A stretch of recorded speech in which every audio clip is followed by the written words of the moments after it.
മാന്യ പ്രേക്ഷകർക്ക് എൻ്റെ പ്രണാമം. വളരെ വലിയൊരു മാറ്റം നമ്മുടെ മുഖ്യമന്ത്രിയിൽ കാണുന്നതായിട്ട് എല്ലാവരും പറയുന്നുണ്ട്. ശരിക്ക് ശ്രീ പിണറായി വിജയൻ സാറിൻ്റെ അടുത്ത ബന്ധു രണ്ടാമത്തെ പ്രാവശ്യവും ഇവിടെ വന്ന് കുറേ പുസ്തകങ്ങളും CD-കളും വാങ്ങിച്ചുകൊണ്ടുപോയി. അദ്ദേഹത്തിൻ്റെ വളരെ അടുത്ത ഒരു ബന്ധു വന്ന് കുറേ നേരം ചർച്ച ചെയ്തു. കൈരളി ചാനലിൽ സാറിൻ്റെ പരിപാടികൾ വേണമെന്ന് പറഞ്ഞു. അങ്ങനെ കൈരളി ചാനലിൽ കുറേ പ്രോഗ്രാമുകൾ ചാർട്ട് ഔട്ട് ചെയ്തുകൊണ്ടിരിക്കുകയാണ്. അപ്പം ഞാൻ അവരോട് എല്ലാവരോടും പറഞ്ഞൊരു കാര്യമുണ്ട്. കഴിഞ്ഞ 2-3-4 മാസമായിട്ട്, പ്രത്യേകിച്ച് കഴിഞ്ഞ 2-3 മാസമായിട്ട് നമ്മുടെ മുഖ്യമന്ത്രി പിണറായി വിജയൻ സാറിൻ്റെ വാക്കുകളിലും പ്രവൃത്തികളിലൊക്കെയുള്ള അസാധാരണ മാറ്റം. ഒരു ക്ഷേത്രം നശിച്ചാൽ അത്രയും അന്ധവിശ്വാസമില്ലാതെയാകുമെന്ന് പറഞ്ഞിരുന്ന കണ്ണൂർ ജില്ലയിൽ നിന്ന് വന്ന, ആ കണ്ണൂർ ജില്ലയിൽ ഇന്നും നശിപ്പിച്ച ക്ഷേത്രങ്ങളെക്കുറിച്ച് കാണാൻ സാധിക്കും നമുക്ക്.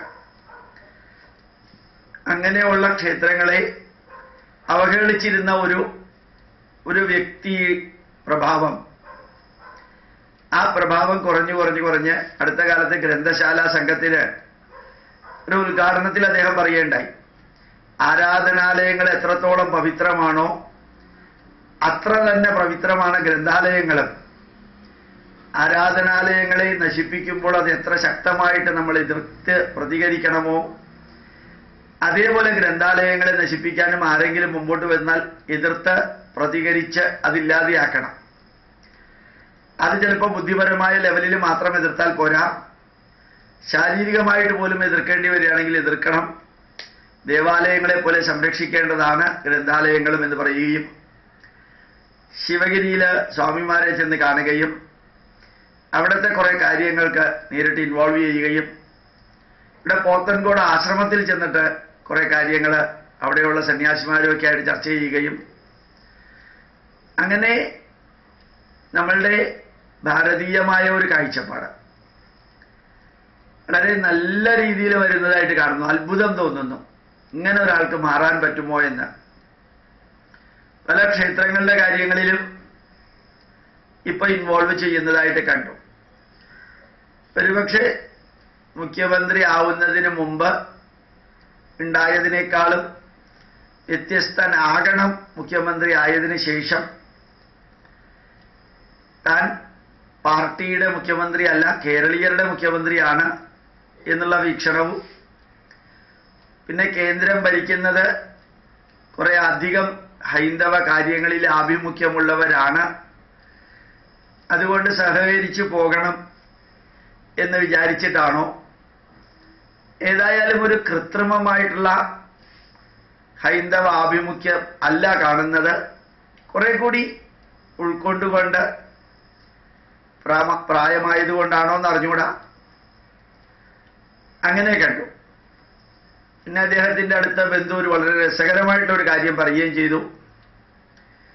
ഞങ്ങളുടെ തറവാട്ടിലും വീട്ടിലും എല്ലാം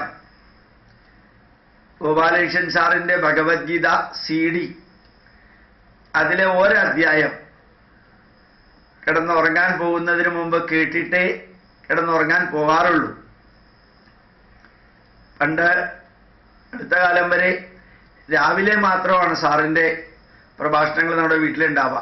ഇപ്പോൾ വൈകുന്നേരം നല്ല നല്ല മന്ത്രങ്ങളുടെയും ഭഗവത്ഗീത ഒരധ്യായം മുഴുവനും കേട്ട് അതിനുശേഷം ഉറങ്ങാൻ പോവുക എന്നുള്ള ഒരു സംസ്കാരമൊക്കെ ഞങ്ങളുടെയൊക്കെ വീടുകളിൽ വന്നു തുടങ്ങിയിട്ടുണ്ട്.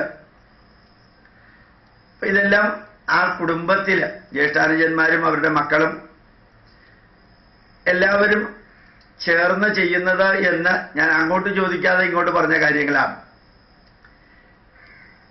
ഇനി ഏതായാലും വളരെ സന്തോഷമുള്ളത് അസതോമ സദ്ഗമയ എന്ന വേദപ്രാർത്ഥന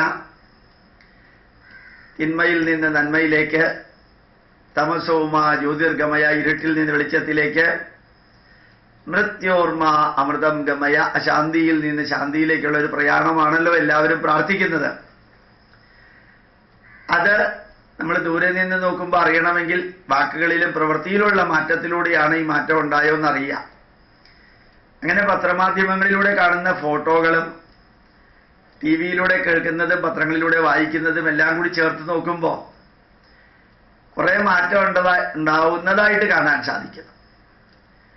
ഇത് താൽക്കാലികമാണോ 5 വർഷത്തേക്കാണോ അതൊന്നും എനിക്കറിഞ്ഞൂടാ. ഏതായാലും മാറ്റമുള്ളതായിട്ട് ഇങ്ങനെയുള്ള കാര്യങ്ങൾ കുറച്ച് ഗഹനമായിട്ട് വീക്ഷിക്കാനും കേൾക്കാനും അറിയാനും ശ്രമിക്കുന്നതിനിടയ്ക്ക് ഇങ്ങനെയുള്ളത് അറിയുമ്പോൾ അത് യൂട്യൂബിലൂടെ ഒന്ന് പറയാനും ഒരു സന്തോഷമുണ്ട്. ചെറിയ ചെറിയ കാര്യങ്ങൾ വലിയ വലിയ മനുഷ്യരെയും മാറ്റത്തിന് വിധേയമാക്കുന്നു എന്നുള്ളത് സന്തോഷകരമായിട്ടുള്ള കാര്യമായതുകൊണ്ട് നിങ്ങളുടെ കൂട്ടത്തിൽ പങ്കുവെച്ചതാണ്. പ്രണാമം, നമസ്കാരം.